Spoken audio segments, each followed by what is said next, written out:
Hi, I'm Rhiannon from Barbecue Spit Rotisseries, and today I'm going to show you how to cook a pork shoulder in the Flamingcoals gravity feed smoker. So the first step in prepping this pork shoulder is to trim off all of this hard fat.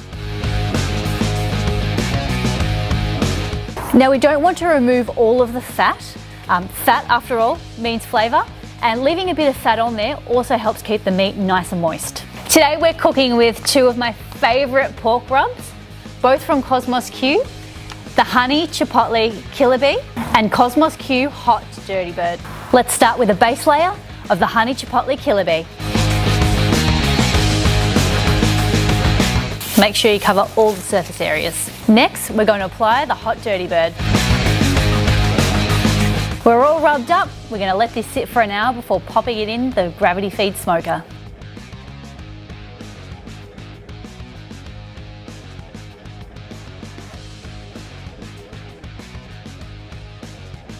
So we've brought our Flamingcoals gravity feed smoker up to temperature. Our temperature we're cooking at today is 225 degrees Fahrenheit. We've also connected a Flamingcoals Tempmaster Pro, which we've dialed in at 225, and that's going to help us maintain that consistent temperature throughout the 10-hour cook. We've used Flamingcoals lump charcoal in our chute, and we've scattered cherry wood throughout the chute to give us that nice cherry wood flavour.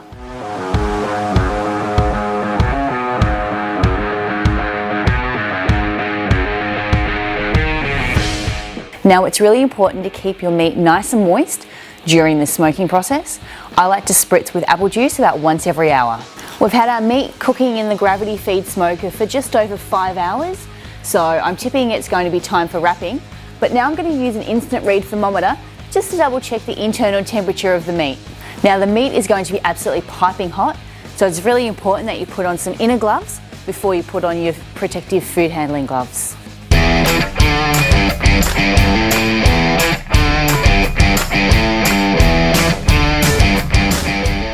I like to wrap a pork shoulder with some honey, brown sugar and some butter.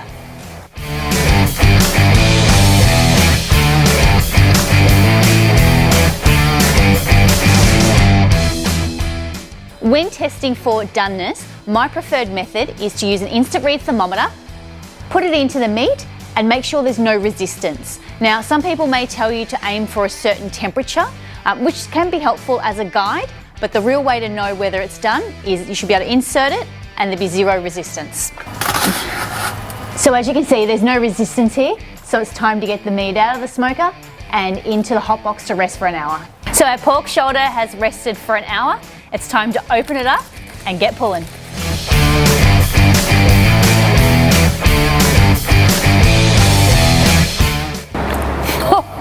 Delicious.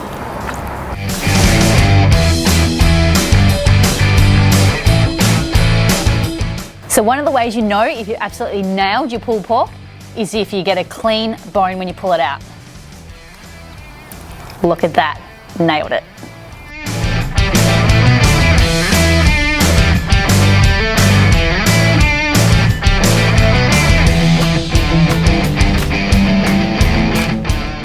Now a great way to use pulled pork is to make a pulled pork burger. Top it off with a little bit of coleslaw. There we go. Delicious.